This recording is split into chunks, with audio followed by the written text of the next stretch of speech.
Queridos, buenos dias. Cíntia, sempre ligada. Alisson, tudo bem, queridos? Hoje nós vamos falar de dor. Bom dia para vocês, sempre bom estar aqui. Boa tarde para quem já almoçou. E Padão já disse que chegou. Esse é pontual, é britânico como os que eu gosto, assim que é bom. Então hoje a gente vai bater um grande papo com um grande amigo, Rogerinho. Vamos marcar aqui em breve, hein? Eu quero saber se vocês estão me ouvindo bem. Me ouvem bem? Dá um joinha aí só para saber como é que tá o áudio. Ubuntu para vocês. E não quero perder tempo e já chamar o Arthur aqui. Vamos bater esse papão. Já está vindo. Essa live vai ficar gravada no tratoubuntu.com.br e também no canal Trato Ubuntu Padão. Querido. E aí? E aí, me ouve bem? Qual vai Que bom. Fala mais um pouquinho, como é que tá essa quarentena? Tá em casa, tá trabalhando, ressignificando as coisas? Eu estou trabalhando, atendendo alguns pacientes que não podiam ficar sem atendimento, porque eles iam agravar um pouco a condição deles e tal. E em casa, muito mais tempo agora, né, do que eu estava antes, né? E aí, em casa com 2 crianças, não dá para fazer nada, bicho. Não dá para estudar, não dá para fazer aula, assim, que outro dia minha filha pegou meu celular e saiu correndo no meio da aula, entendeu? Então, assim, putz, não dá, cara. Cara, Aí eu tive que vir, eu cheguei mais cedo para fazer aula contigo. Eu acho difícil estar em quarentena, tá? Confesso para você, eu sou social, eu gosto de rua, mas quando eu lembro que os meus amigos têm filhos, eu falo assim, não tá tão difícil, eu ressignifico logo a minha Reclama crise. não, reclama não, porque, cara, é rápido a parada aí, entendeu? Criança em casa não é moleza, não. Mas eles são lindos, parabéns pela sua família. Obrigado. Adão, a gente vai falar agora com um público bem heterogêneo, tá? Isso é a melhor parte para mim, porque a gente tem as perguntas mais inocentes e são as melhores. E eu queria que você se apresentasse para esse público. Primeiro, é uma honra estar falando com você. Você é um colega da minha geração que conseguiu fazer o que eu admiro. Admirar o papel e admirar a clínica. Eu acho que quando a gente consegue ter esse balanço, quem lucra são os nossos pacientes. Fala um pouquinho de você, da sua carreira, como foi sua formação, por que fisioterapia? Me conta aí. Beleza. Pessoal, bom início da tarde aí, bom almoço para quem estiver almoçando. Então, eu sou Arthur Padão, sou fisioterapeuta. Eu sou aqui do Rio de Janeiro, me formei no IBMR em 2004 e construí toda a minha carreira em 2 áreas de trabalho, né, de atuação. Eu me especializei em dor em 2006, que eu fui fazer minha especialização no HC em São Paulo, que lá é o Centro de Dores de Referência do Brasil. E a minha outra área de trabalho foi a área esportiva. Então, eu trabalhei no esporte muitos anos. Hoje eu tenho um outro foco em relação ao esporte, mas eu estava num clube, eu trabalhei no Botafogo metade da minha carreira, inclusive quando era acadêmico. Então, eu segui bem a área esportiva e a área de dor, porque na área de dor eu já estava num centro de dor multiprofissional quando eu era acadêmico. Então, uma professora minha convidou algumas pessoas para estagiar nesse local e eu fui. E foi um dos únicos que acabei ficando. O resto foi todo mundo saindo e tudo, e seguindo outras áreas. E eu acabei ficando nesse centro de dor, fiquei 8 anos lá. Se eu juntar o acadêmico, seriam 9 anos. E junto da minha carreira na área esportiva. Então, eu consegui conciliar muito bem as 2 áreas, são as coisas que eu gosto muito de fazer, inclusive. E Depois me especializei na área esportiva pela SONAF, então eu sou da sociedade da SONAF. Em dor também faço parte das atividades das sociedades de dor que tem disponíveis. Construí tudo assim, cara. E aí meu mestrado foi sobre dor neuropática, fiz no Fundão, fiz dor neuropática em hanseníase. Fiz outras especializações em dor também. E o doutorado eu estou tentando começar, na verdade, né? É difícil para mim fazer o doutorado com 2 crianças, assim, estudar, pensar, ler artigo. Pô, eu peguei outro dia, cara, um artigo para ler, difícil um artigo. Eu falava assim, cara, o que é isso? O que é dor? O que está escrito aqui? Eu não entendia nada, porque eu estava cansado, o cérebro não funcionava e tal, né? Eu era um cara muito noturno, eu podia varar a madrugada lendo, hoje eu não consigo mais, né, fazer esse esquema. Então, seguindo a linha de doutorado em dor e neurociência também, né? Estudando TMS, que é estimulação transcraniana, em dores neuropáticas centrais, né? E é o que eu faço, cara. Então, eu construí minha carreira dentro de centros multiprofissionais em dor, trabalhando em equipe, dividindo dentro da equipe o trabalho clínico, formação dos profissionais e a área acadêmica também, né? Desenvolvendo pesquisa com grupo e tal. E foi muito legal, né? E eu acabei dando uma paradinha aí na área acadêmica por causa das minhas filhas, quando nasceram, e eu estou tentando retomar agora esse segmento, né, cara? Mas é bem difícil, Renato, bem difícil. Eu imagino. Nada mais difícil da gente separar o simples do fácil, né? Às vezes algo até é fácil, porque a gente gosta muito, mas não é simples.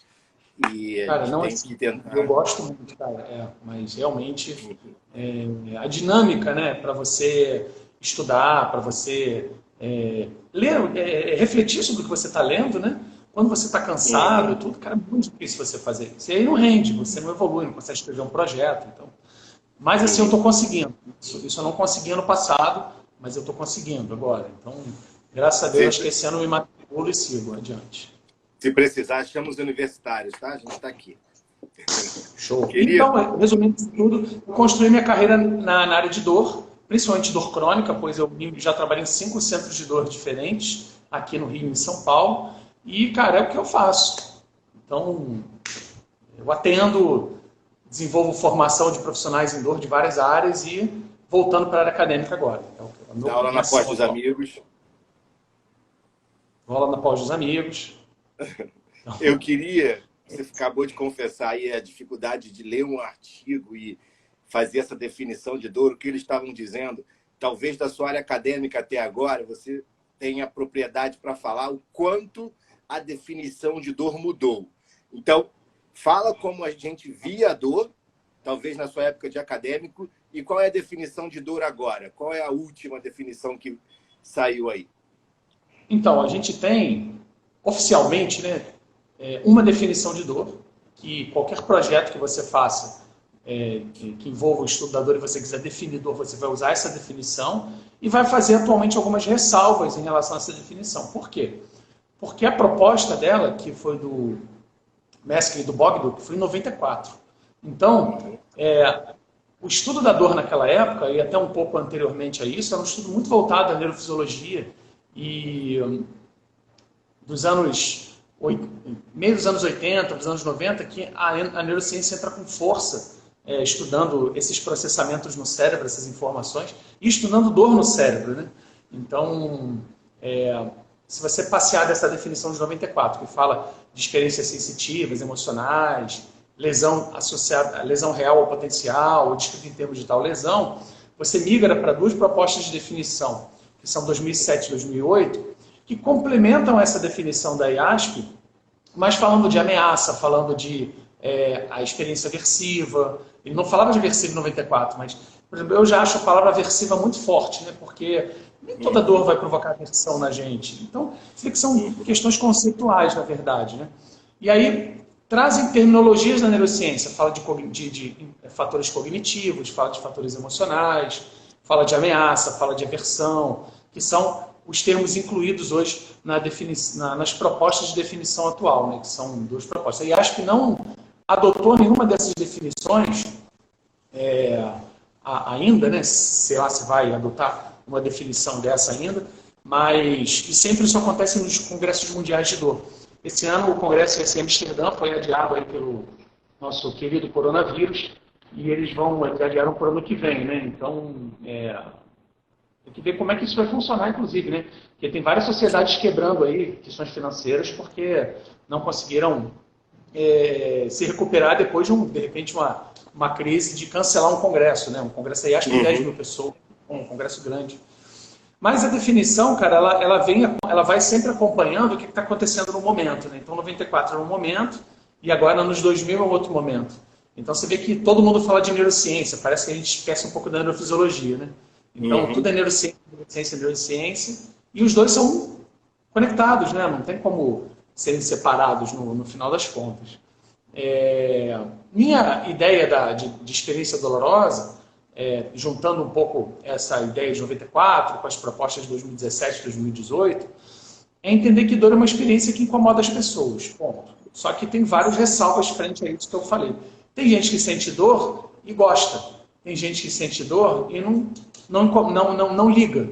Então, não se encara com essas ideias, né, em relação a dores. Tem gente que não sente dor de jeito nenhum. Então, como é que ela vai definir uma experiência dolorosa se ela nunca teve?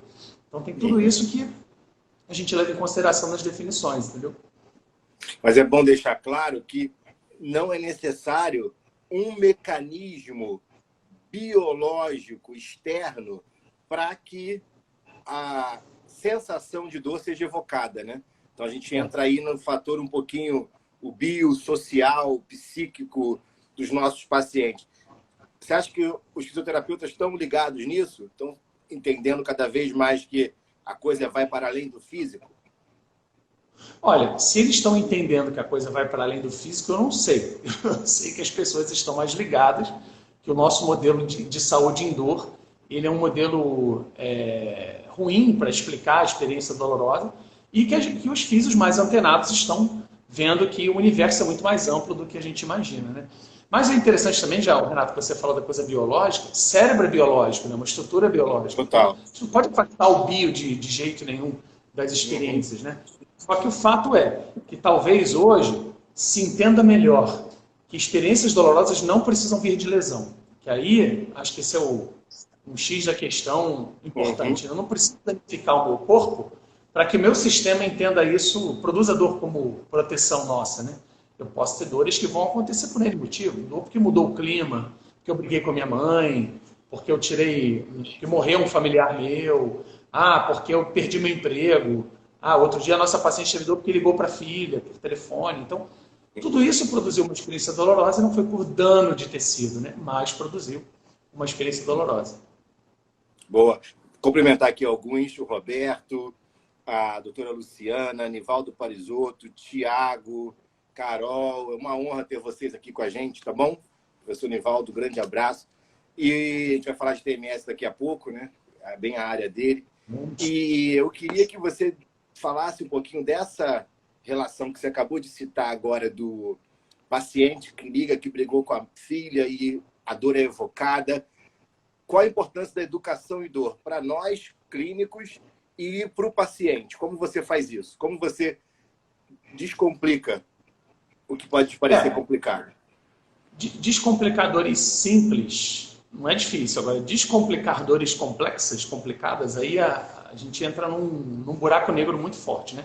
Eu praticamente segui minha carreira toda trabalhando com dores complexas, pacientes com dores complexas. Então, eles tinham questões complicadas e complexas nas suas vidas.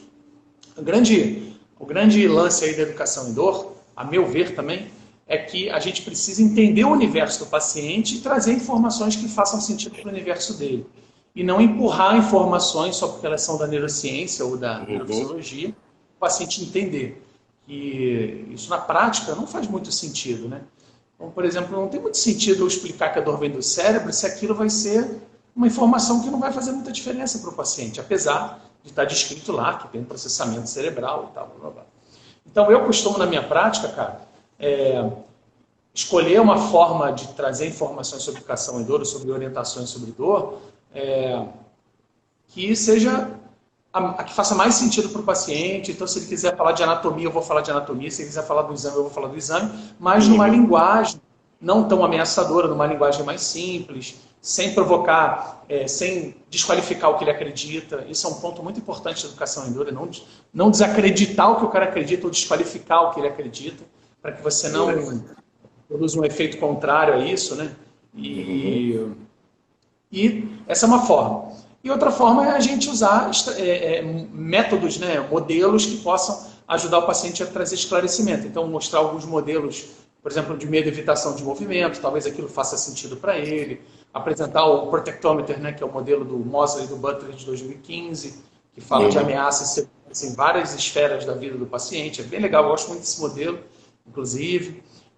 Cartilhas, leituras de sites, por exemplo, o Retraining Pain, que é o site, acho que é da Bélgica, se não me engano, ele tem todo um modelo de educação em dor em slides, então é uma forma. E lá no grupo de dor que eu trabalhei, Renato, tinha um colega fisioterapeuta, o Felipe, que todo paciente que ele atendia, ele abria um PowerPoint, isso em 2003, 2004, ele abria um PowerPoint e mostrava toda a parte inicial que a gente estuda. O que é dor, qual é a definição, que diferença de dor aguda e dor crônica, por que cronifica, por que emoção impacta na dor e tal. É o modelo dele, o modelo que fizer sentido para atender os pacientes, maravilha, é o que eu acredito, cara. Tem que fazer sentido para o paciente. No final, é eles que importam. Amigo, eu vou tirar aqui o nosso comentário para eu olhar melhor para o seu rosto e eu vou pedir para o pessoal que está ouvindo a gente colocar as perguntas nessa caixinha de pergunta, essa setinha aí do lado, essa aviãozinha, para chamar mais gente e apertar o coração, a serventia da casa, por favor, que deixa a gente mais mais afeto, né? Afeto é bom. E como que você me definiria hoje, já que você citou dor aguda e dor crônica, que o Felipe explicava para os amigos, vamos lá para o cérebro agora e vamos para esse engrama cerebral. Para essa neuroplasticidade que faz com que a gente se encante tanto pelas neurocoisas, igual eu defini o tema de hoje. Além do tempo, uma mudança significativa. E onde estaria essa mudança? Para dor aguda e para dor crônica? Tá, boa pergunta, cara. Quando a gente fala de mudança no cérebro, a gente pode falar de mudanças estruturais, mudanças funcionais, né, e mudanças na conectividade em rede, né, de como essas áreas conversam umas com as outras. Né? Quando eu comparo dor aguda e dor crônica no cérebro, tem uma diferença muito brutal, até pode falar brutal mesmo. É gritante a diferença do funcionamento cerebral na dor aguda e na dor crônica. Por quê? Dor aguda é um fenômeno fisiológico. Então, se eu tiver uma experiência dolorosa, tomei uma injeção contra a gripe. Agora, aquilo pode provocar dor em mim e o meu cérebro ele vai se conectar, ele vai produzir uma atividade cerebral condizente com o local que me aconteceu, que ele vai passar pelo tálamo, o tálamo vai distribuir aquilo por várias áreas, pode ir um pouco para esse tipo de reação, né, para o córtex pré-frontal, para a ínsula, que dá umas reações cognitivas e emocionais aí da gente. Então, tem um processamento nocitivo daquele funcionamento e a nocição é uma via que a gente tem de detecção de estímulos nocivos. Beleza. Então, dor aguda é super legal. Beleza. Há várias áreas cerebrais que trabalham com estrutura e função conectadas e com, normalmente, redes entre elas. Né? E aí a gente tem a área somatosensorial, S1, S2, o tálamo, ínsula, córtex pré-frontal, giro do símbolo anterior, amígdala, hipocampo. Se eu entrar no sistema descendente, eu posso ver o córtex motor e o cerebelo e o tronco cerebral. Então, tem uma turma aí participando junto. Na dor aguda, essa turma funciona bem. Essa conexão entre as áreas, onde algumas áreas ligam, outras desligam e tal. Quando eu evoluo para dor crônica, por algum motivo, seja ele qual for, sendo com lesão ou sem lesão, a estrutura e função de algumas áreas muda. Então, por exemplo, toda a área, substância cinzenta do cérebro, tem uma concentração de neurônios inibitórios, vai mudando essa concentração. Ou seja, eu vou perdendo neurônio inibitório porque uma das teorias, né, que explica a cronificação é que o excesso de glutamato nos neurônios, por esse desequilíbrio de modulação, produziria toxicidade para os neurônios, consequentemente mataria alguns desses neurônios e uma predileção para os neurônios inibitórios. Então, se eu tenho menos neurônio inibitório, eu tenho menos analgesia, eu tenho menos opioide circulando. Então, consequentemente, a minha modulação entre excitação e inibição ela fica mais comprometida. Então, se observa mudanças nessa estrutura, se observa mudanças na estrutura do córtex pré-frontal, com hipotrofia de algumas áreas cognitivas, né, do córtex pré-frontal. Mas também se observa aumento de algumas áreas de atividade em algumas áreas cerebrais que você não observa na dor aguda. Você vê uma área da ínsula do giro do símbolo muito intensamente ligadas quando eu tenho dores crônicas. Mas eu não vejo isso tão ligado nas dores agudas, né? A amígdala também, com medo de movimento, medos, né, de uma forma geral, medos e fobias e tal. Então eu consigo ver essas mudanças de estrutura, nesses aumentos de atividade neuronal em algumas áreas e tal, que a gente observa em ressonância funcional, em cintilografia cerebral, até espectroscopia. E você tem essas mudanças nas redes de conexão entre uma área e outra. Então, é como um neurônio conversa com o outro. E a gente tem várias dessas redes que são funcionais e que acabam se tornando disfuncionais em alguns indivíduos com dor crônica. Uma das mudanças que se observa é a rede de default mode, né, que é a rede de modo padrão, que é o seu cérebro, tipo, ligou o computador está ligado e você não está fazendo nada com o computador. Então, o teu cérebro ligado, você não está fazendo nada com ele, você não está lendo, você não está pensando nada. Em atividade de default mode, modo padrão. Esse modo padrão, ele é diferente na dor crônica em relação à dor aguda. Eu tenho uma atividade mais exacerbada dessa rede de modo padrão e uma dificuldade de mudar uma rede de modo padrão por uma tarefa. E da tarefa para o modo padrão também. Então, o cérebro ele tem, na dor crônica, nessas redes funcionais, a troca de uma rede funcional por outra é muito mais prejudicada na dor crônica do que na dor aguda. Então, por si só, eu não consigo mudar uma tarefa. Então, se eu estou lá no meu modo padrão e ligo e quero ler alguma coisa, significa que talvez eu não consiga mudar rapidamente esse funcionamento cerebral para a tarefa que eu quero executar. Então, essa é uma outra visão aí em relação a essas redes. E tem também algumas explicações para essas redes se manterem assim. E uma delas é que o cérebro ele perde inibição GABAérgica, né, do sistema GABAérgico. Então, ele mantém uma hiperatividade e não consegue gerar atividade GABAérgica, então, consequentemente, não consegue produzir uma inibição adequada. Então, existe uma inibição intracortical. Se inibiu a inibição, eu tenho excitação, né? Eu tenho desinibição. Uma das explicações interessantes que se observa estudando TMS e EEG, né, o eletroencefalograma. Você consegue ver os atrasos nas respostas com TMS e saber que esses atrasos correspondem à redução do GABA no cérebro. Eu queria falar de várias coisas disso, cara, mas vamos lá. A gente vai entrar em TMS daqui a pouco, eu sei que é o seu tema. A gente vai entrar em TMS daqui a pouco, eu sei que é o que você gosta de falar. Uma coisa que é interessante, e eu li esses dias, já faz um tempo já, mas é bom a gente mencionar para os nossos leigos e pessoas da área, é que você tem um sistema no sistema nervoso central, somente ali direcionado à amígdala e essa região límbica, aonde você precisa, pós-experiência, saber que algo te faz mal. Mas, como você disse, esse sistema ele não é para ficar ligado o tempo todo, somente na tarefa, ele desliga. E alguns estudos orientam que na dor crônica, ou paciente crônico, esse sistema de ameaça está muito mais ligado. Então, a gente, ao invés de estar no verde, está sempre no amarelo, mais próximo do vermelho, do perigo. Aí eu queria que você fizesse um link com essa informação, o sistema nervoso autônomo. A gente também entra no estado de cortisol, né? A gente também entra no estado de luta e fuga, muito mais simpático do que parasimpático. A gente observa muito mais simpático na clínica, né? Se observa muito mais simpático do que parasimpático. Mas existem alguns pacientes que tendem a correr para ter fenômenos mais parasimpáticos, né? O cara que é mais devagar, que não consegue, quer ficar deitado o tempo todo, sonolento, pensamento dele é mais lento, tal, que ele não quer ter tanto movimento no corpo. E aí ele tem uma cara mais simpática, parasimpática. Mas o simpático, quando é muito mais encontrado, principalmente nas grandes síndromes dolorosas conhecidas, na distrofia simpático reflexa, dor pélvica crônica, né? As síndromes de hipersensibilidade, você também observa fenômenos fisiológicos acontecendo, sudorese, aumento da frequência cardíaca, pressão arterial, frequência respiratória, piloereção, mudança de cor do segmento, trofismo da pele aguda. Então, também são fenômenos simpáticos. E o sistema simpático-parasimpático é de resposta, então ele está respondendo a um processamento cerebral em relação àquilo.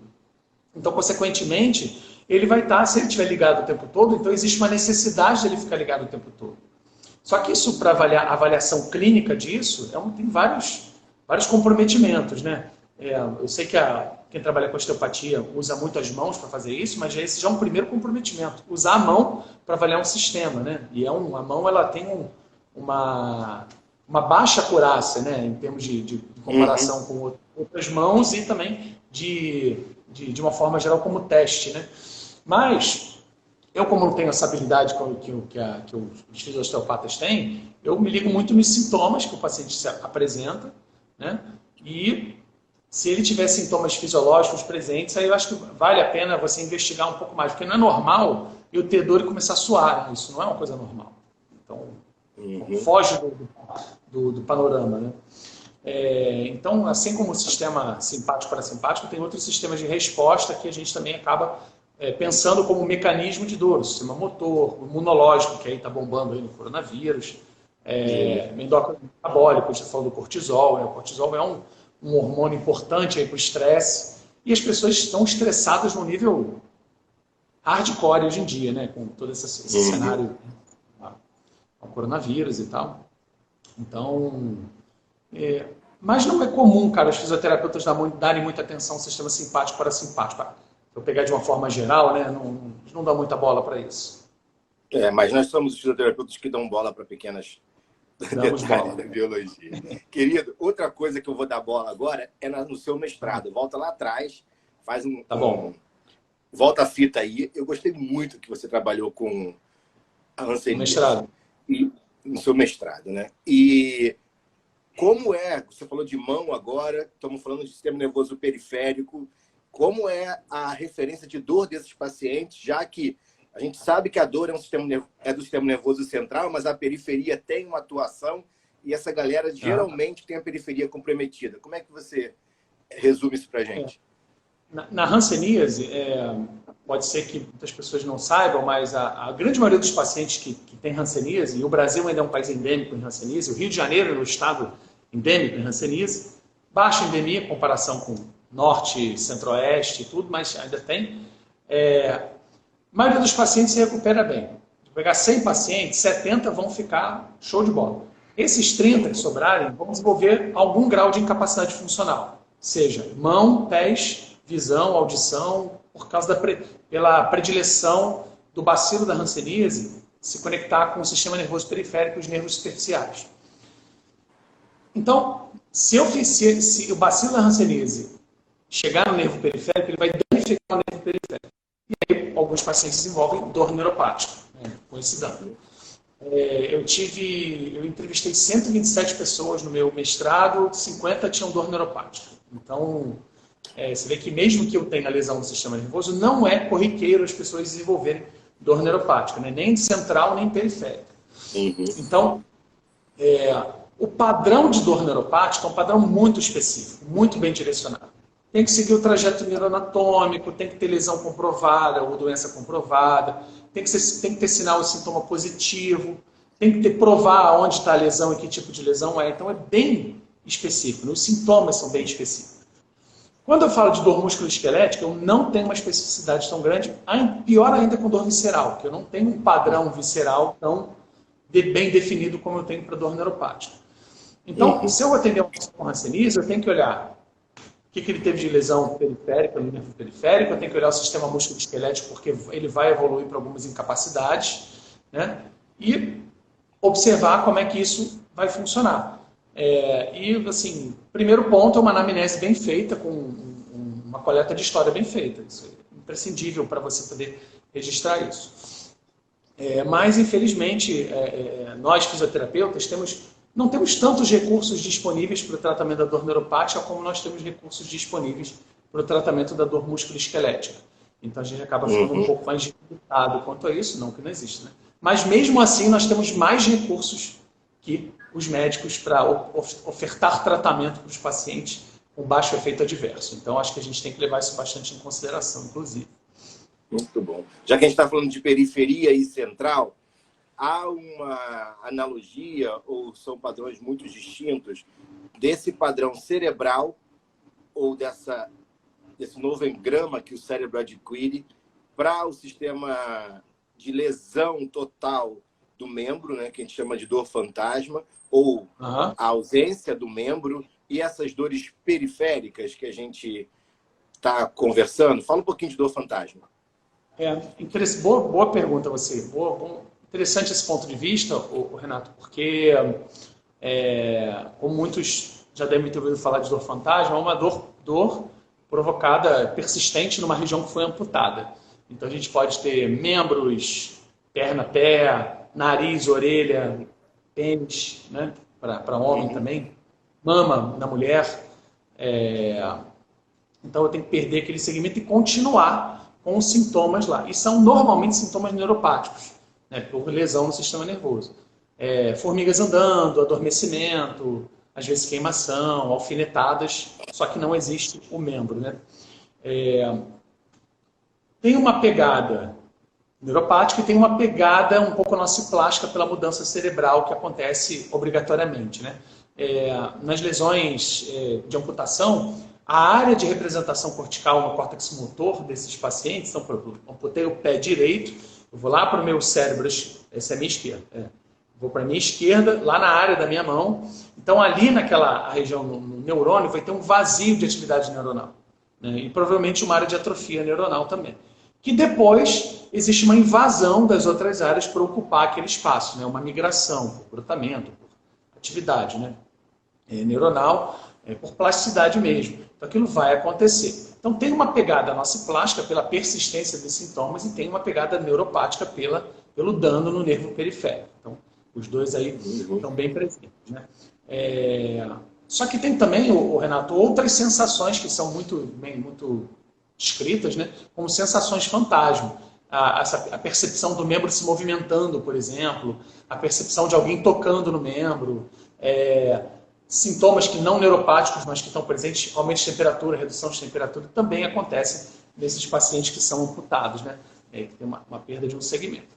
Talvez seja uma das dores mais misteriosas a gente entender se dor numa região que não dói. Tem uma história engraçada, não sei se você quer que eu te conte, mas eu atendi uma senhora que tinha operado o menisco, né? E aí ela operou o menisco há 30 anos atrás, no joelho, e aí dizia para mim que o menisco doía. Eu falei assim, o seu menisco ainda dói? Dói. Mas a senhora não tirou o menisco há 30 anos? Eu tirei, cara, mas esse menisco é um menisco fantasma. Ele está aí, o médico pode ter tirado, mas o fantasma dele está ali no meu joelho. Então é isso aí. Então essa dor do menisco fantasma, né? O único caso do planeta Terra era dessa senhora que tinha um menisco, uma dor de um menisco que não existia, né? Mas isso é bem a descrição de uma dor fantasma, né? E é bom você falar do menisco também. Esses dias um paciente meu acabou indo operar e na volta da cirurgia, não o via faz tanto tempo, encontrei ele no momento social e eu perguntei como é que foi a cirurgia. Ele me disse que estava se recuperando bem, saiu sem dor nenhuma, mas voltou a sentir dor logo depois, até a mesma dor ou mais forte.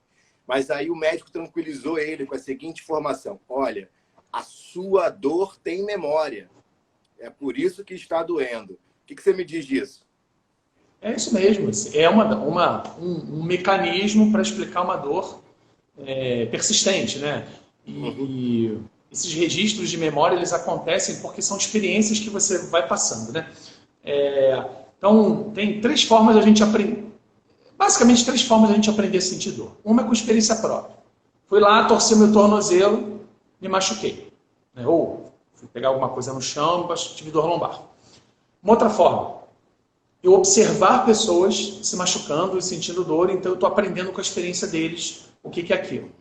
E uma terceira forma é eu aprender porque alguém me contou como foi isso. Tipo, eu fui pegar uma caneta no chão, tive uma dor absurda, não faça isso porque isso vai machucar e doer suas costas. Então, três formas de eu aprender, né? Três formas: visual, cognitiva e própria, né? De movimentação, de movimento do corpo. Uhum. Então, assim, todas essas experiências vão sendo registradas em várias áreas cerebrais. Na amígdala, no córtex pré-frontal e tal, né? São áreas de registro dessas memórias.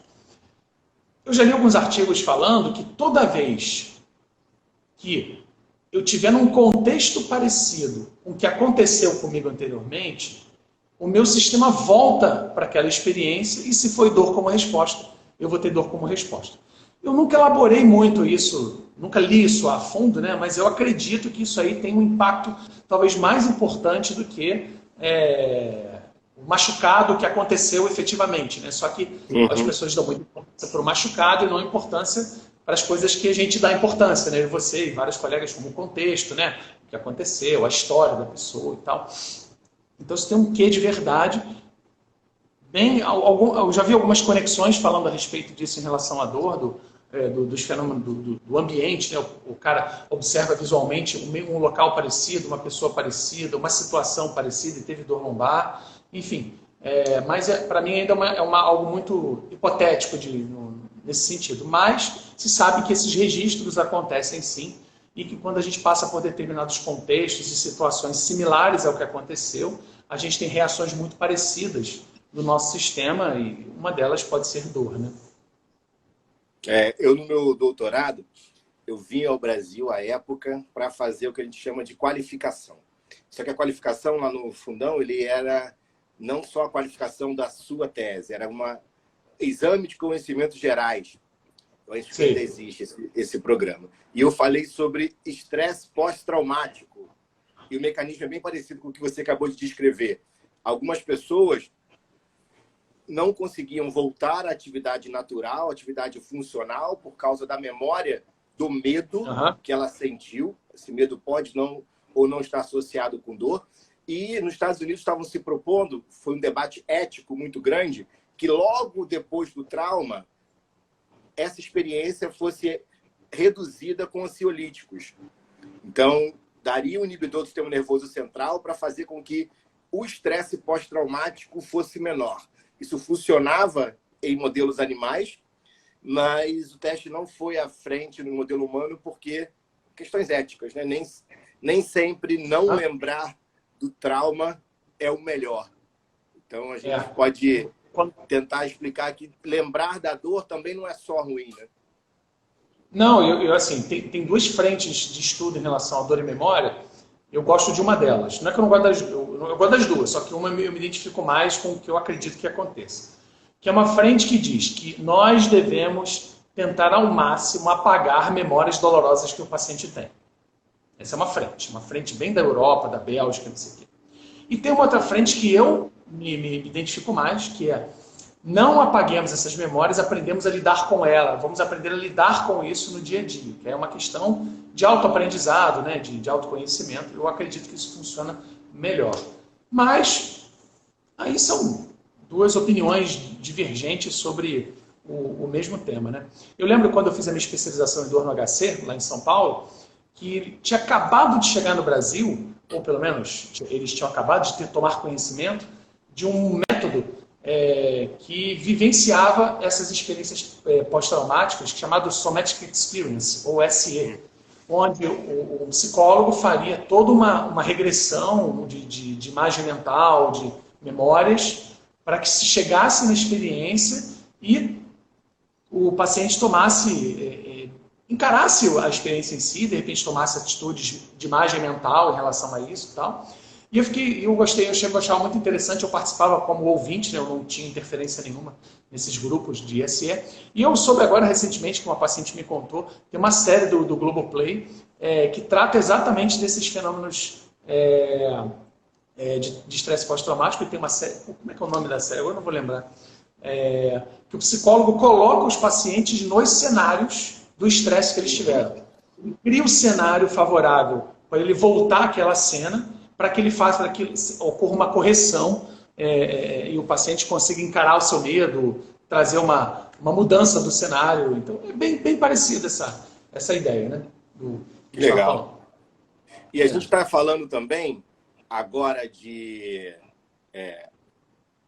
a importância dos nossos clientes e dos nossos terapeutas entenderem o que é dor, e tem muita crença nesse mundo. Principalmente a crença que nada vai adiantar, ou que a gente tem que fazer pouca coisa. Essa é a pergunta de um dos nossos queridos aqui. Eu vou abrir para as perguntas. E o João é meu paciente, por isso que eu sei porque ele está perguntando isso. O João fez uma cirurgia de hérnia de disco e entre os comentários que a gente tinha durante a sessão, ele chegou com muita dor. Hoje ele voltou, ele é um atleta profissional de futebol americano, então tenho muito orgulho de trabalhar com o João.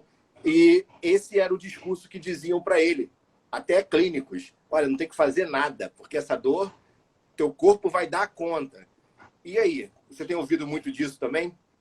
Cara, se você olhar guidelines, né, falando de dores lombares, por exemplo, dores cervicais agudas, que vão falar que a dor vai melhorar, eu estou respaldado cientificamente. Agora, falar para o paciente, meu amigo, espera mais umas semaninhas que vai dar, não toma nada, não faça nada, deixa a natureza agir e vê qual é. Cara, isso na prática não funciona. Né? Isso dentro do que eu observo, né? Então, assim, quando a gente diz que as coisas funcionam, por algum motivo, né? Seja da eficácia da intervenção, ou seja, vários fatores, ou seja, de outros fatores, né? Que são vários, que interferem na melhora ou na piora do quadro. Placebo é um tratamento que interfere na melhora? Sim, mas a gente não usa placebo. Né? Então, a gente não valoriza placebo, a gente valoriza expectativa. Então, valorizar a expectativa é uma coisa. Placebo é antiético. Então, tem coisas que vão, por exemplo, incentivar, vai fundo que você vai melhorar, trazer informações positivas, tal. Tudo isso traz alguma influência na melhora do paciente. Mas dizer que nada funciona não é verdade, porque a pomada da minha avó que passava funciona. Por que a pomada da minha avó funciona e o TMS não vai funcionar, que é caro? Então, assim, acho que falta um pouco da gente explorar melhor as nossas, a eficácia das coisas que a gente oferece, e existem várias coisas boas dentro da área da fisioterapia. Né? A gente tem melhores resultados com tratamentos que talvez o uso de medicação e cirurgia, se você olhar de uma forma geral. A gente precisa aproveitar isso que está acontecendo e não ficar falando mal. Agora, uma coisa que me incomoda muito é esse enaltecimento por técnicas. Né? E, por exemplo, você faz um comentário científico sobre uma técnica e as pessoas ficam mordidas. Isso é muita infantilidade, né? Na minha visão, entendeu? Eu acho que a gente tem que ser um pouco mais maduro e entender que as coisas não são milagrosas e maravilhosas como a gente imagina. A gente tem que ter um pouco o pé no chão. Só que o paciente, ele quer isso, exatamente como você contou. O cara quer ser curado, ele quer ser resolvido, ele quer aliviar a dor dele. E aí a gente tem que gerenciar essa expectativa do cara, né? Porque não é o médico que vai fazer isso, é você tá ali frente a frente com ele, né? Tentando ajudá-lo a gerenciar melhor o que ele acredita. Acho que esse é um ponto bom, né? Então, por falar em gerenciamento, a Rai Pires está fazendo uma pergunta aqui para você também. A exposição gradual pode ajudar nos casos de pacientes com dor persistente? Pode. Só que você só vai pensar em exposição gradual se o paciente tem medo. Se ele não tiver medo, você não precisa fazer exposição gradual. Basta você gradualmente recuperar as atividades dele. Porque quando a gente fala de exposição gradual, a gente tem que montar um modelo de hierarquia. Planejar as atividades, tarefas e situações que ele tem medo de executar. Então, exposição gradual não é para todo mundo. Então, vou pegar aqui, esse universo aqui de gente com dor musculoesquelética. Né? Então, esse universo aqui, 60% dele tem medo. Desse 60% que tem medo, talvez uma pequena parcela precise de exposição gradual, porque o resto vai se recuperar com autoconfiança, com você incentivá-lo a voltar a ser um pouco mais ativo. Ótimo. Então, para quem chegou agora, a gente está falando de dor e neurocoisas. Dor e cérebro e sistema nervoso periférico, cognitivo, neurocoisas é o que eu gosto. Humanos do meu Brasil, tem mais uma aqui, que eu vou... Façam perguntas na caixinha, tá bom? O estudo da neurociência no aspecto autista, quais são as novidades do meio acadêmico? Deixa eu começar essa aqui, tem muita novidade, a gente vai ter uma live, com um médico psiquiatra, amigão meu, que está nos Estados Unidos, trabalhando com modelo de células-tronco, minicérebros, e tentando reproduzir em laboratório o que seria um cérebro autista? Então, eu vou deixar essa resposta mais para frente. Continue aqui nas lives, só estou marcando e confirmando o dia. Tá bom? Mas a próxima, Padão, é para você. Olha aqui. Já vamos entrar em TMS com essa resposta aí. Qual a explicação para a analgesia provocada pela estimulação do córtex motor? Cara, a gente só tem mais 12 minutos. É inacreditável como conversar com amigo é bom, né? Vamos lá. Vamos lá. Córtex motor, a gente trabalha com alta frequência no córtex motor e quando você produz alta frequência, obrigatoriamente o neurônio dele reage produzindo atividade descendente, GABAérgica, endorfinérgica também, então produzindo analgesia. Porque o córtex motor está conectado com várias áreas cerebrais, sendo estruturalmente e funcionalmente e com rede cerebral também. Então, o córtex motor ele é um dos principais alvos que a gente tem com analgesia quando a gente trabalha com alta frequência. Então, se eu quero trazer um alívio da dor top-down, eu vou lá na bobina, na cachola do cara, em M1, no succionado do cucuruto, ou nas áreas que eu queira trabalhar efetivamente, né?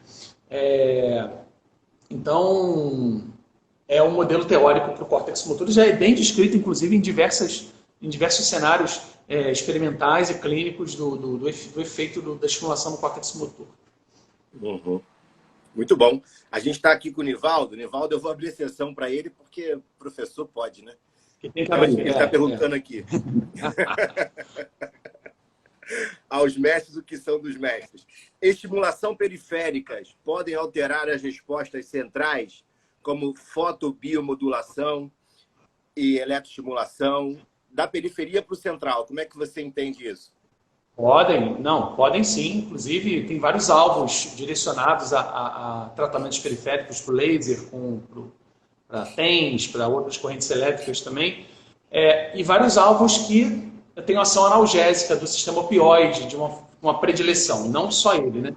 Eu tenho o corno posterior da medula, eu tenho o núcleo magro da RAF no tronco cerebral, a substância periagudo cinzenta. Agora, não sei te dizer se o efeito dessas estimulações periféricas é tão cortical assim. Parece que ele é mais medular e tronco cerebral, em termos de analgesia, né? Outra pergunta que eu não sei responder, isso deixa bastante dúvida. Se isso é capaz de mudar o funcionamento de uma área cerebral específica, né? Quando eu aplico essa corrente. Ou, se for por estimulação analgésica, é uma via ascendente analgésica, né? Bottom-up. Mas eu não sei se isso produz uma resposta top-down em relação a eu apliquei lá a fotobiomodulação e eu produzi analgesia GABAérgica.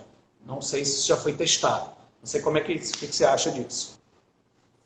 Eu também não sei. Eu acho que eu não sei libertador. Também não tenho essa resposta. Agora, outra. Em termos de tratamentos neuropáticos, o que o fisioterapeuta tem de recursos? Ótima pergunta, cara. Muito boa. Em 2000 o doutor Edier. Obrigado, Edier. Cara, em 2017, se não me engano, se foi 17 ou 18, acho que foi 17, saiu uma revisão narrativa sobre tratamentos fisioterapêuticos na revista Dor. Aqui. Então, é uma revista que hoje se chama outro nome, que é o Brazilian Journal of Pain, né? Antigamente era a revista Dor, falando dos recursos que nós temos para dor neuropática. Então, em termos de recursos, estilo que o professor Nivaldo falou, recursos de ação periférica para central, a gente tem a TENS, que tem boas respostas, inclusive quem for estudar bastante tem que conversar com a Josimari de Santana, que ela vem estudando o efeito da TENS em diversos níveis do sistema nervoso. Você tem também alguns tipos de terapia manual, mas para dor neuropática de síndromes compressivas, tipo piriforme, túnel do carpo, pronador redondo, na região poplítea também, todas as regiões musculares que têm alguma proximidade anatômica com nervos periféricos, e isso provocou a lesão ou dano no nervo periférico, você trataria esses tecidos e produziria alívio da dor. Então, também teria uma resposta neuropática. Agora, quando eu vou para o sistema nervoso central, as duas grandes opções que nós temos é exercício físico, de uma forma geral, e estimulações cerebrais. Tanto o TMS, que é a transcraniana magnética, e o TDCS, que é a transcraniana por corrente elétrica, né, corrente contínua. Então, são opções escassas, infelizmente, que nós temos aí. Muito bom. Se você hoje pudesse me afirmar que, já que essa dor é cortical, já que nem sempre eu tenho um padrão de lesão periférica modulando essa dor, será que a alegria ou o ambiente mais alegre, menos nocifóbico, ele consegue modular a dor? Fala um pouquinho desses nocivos que a gente tanto recebe no dia a dia e como a gente tem atitudes nocivas com os nossos clientes e às vezes nem percebe. Cara, eu acredito que é possível. Existem vários experimentos científicos com cores, imagens, ambientes que são testados e as pessoas têm menos dor quando estão num ambiente mais seguro, com uma religião que ele acredita, com uma luminosidade favorável. Então, porque quando a pessoa está com sistemas mais salientes, né? Então mais focados naqueles cenários, quando são cenários mais agressivos, violentos, aversivos, tendem a provocar mais dor nas pessoas. Então isso é verdade. Então quando a gente pensa assim, a luz do meu consultório importa? Importa. O ambiente, o clima do meu consultório importa, né? A música importa, tudo importa para ser favorável ou desfavorável ao paciente, né? Então, e hoje tem alguns modelos aí, até na própria psicologia, falando de comunicação não agressiva, de você ter uma forma comunicação não violenta, que se chama, né? Não agressiva, não violenta. Você ter cenários mais positivistas em relação ao seu ambiente, você provocar menos nocebo, ou seja, menos respostas de aumento, né, da intensidade da dor ou de mais limitação funcional do paciente, normalmente por informações, né? Tipo, quando você normalmente desacredita o que ele acredita, ou quando alguém tem um peso mais importante, tipo o médico, e você fala que o médico não sabe de nada, e você está brigando, e tudo isso tem realmente um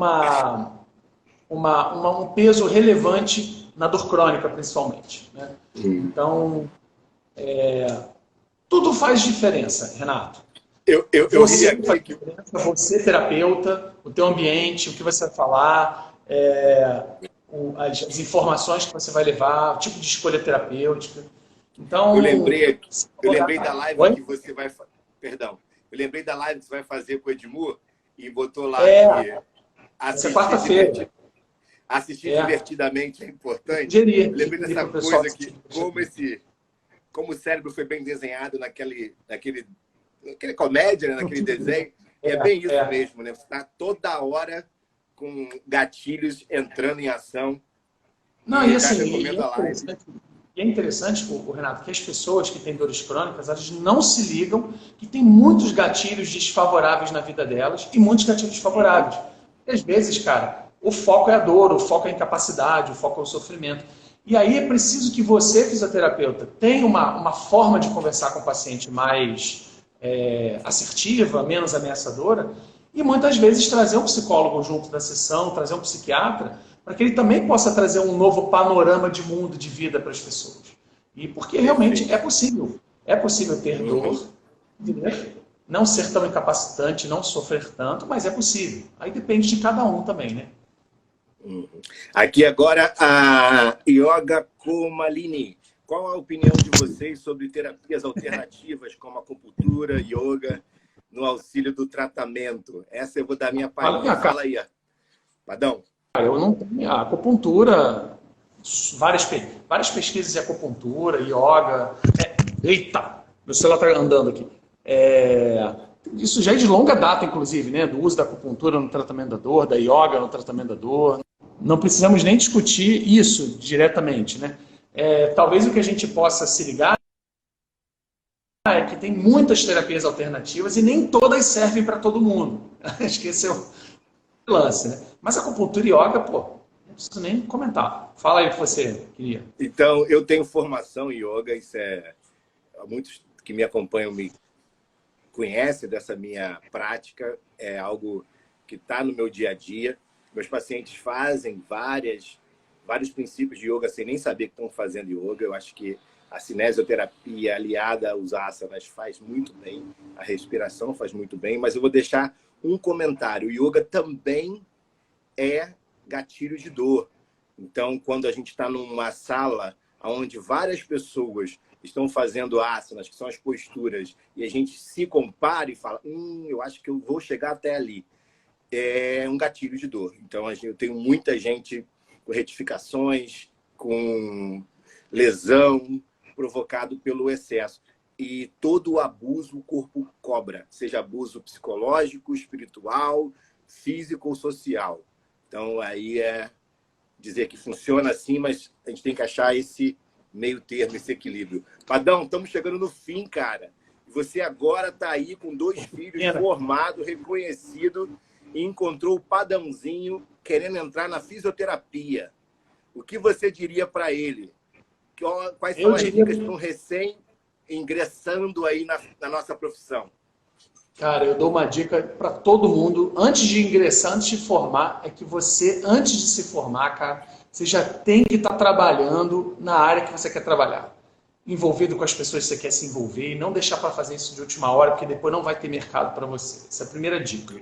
Dica 2, que esse é o forte. Se você é estudador profundamente, você vai conseguir trabalhar em várias áreas. Esse é um outro ponto interessante, né? Porque a população quer cada vez mais pessoas especializadas para atendê-las. Então, você tem que trazer essa demanda para o mercado, né? Talvez para a fisioterapia isso não faça muita diferença agora, mas daqui a uns 5, 10 anos vai fazer, né? Então, em várias áreas, inclusive. Por exemplo, pós-operatórios, cara quer buscar uma área de abdominal, cicatriz, não vai para qualquer fisioterapeuta não, cara. Vai num cara específico direcionado. Agora o cara torce o tornozelo, ele procura qualquer um, entendeu? Então, assim, daqui a pouco isso vai mudar e a gente precisa saber o que a gente vai fazer, né? E eu construí a minha vida dentro de um atendimento em dor crônica antes de me formar, inclusive. Então, é o que eu faço e é o que eu escolhi para a minha vida. Então, é o que eu recebo até hoje, inclusive, né? Essas são as minhas dolorosas dicas para vocês. Queria deixar uma dica para quem topar, já que a gente não pôde falar de TMS e DCS. Amanhã, às 15 horas, eu vou dar uma aula de TMS e DCS, de neuromodulação. Ao vivo, eu e um amigo meu de Brasília, o Arthur, e a gente vai mostrar como funciona a neuromodulação em vários cenários da fisioterapia. Então, quem quiser participar, é só... eu vou botar amanhã o anúncio, né? E só participar, é gratuito. É isso. Está mais do que convidado, vou reforçar aqui nas minhas redes. Então, Arthur, mais uma vez, muito obrigado. Álvaro Camilo está aqui, Fabiana, Márcia, tem tanta gente boa. Nossa audiência é o que faz a gente voltar aqui para a live, principalmente nesse mundo de pós-verdade. Se a ciência não se manifestar, se a fisioterapia não botar uma estaca nesse momento que a gente está vivendo, a gente vai perder uma oportunidade de voltarmos muito melhor depois dessa crise. Mais uma vez, obrigado, amigo. Até breve. Renato, obrigado. Valeu. Boa tarde para você, boa tarde, pessoal. Tchau, gente. Valeu. Tchau, tchau. Um abraço.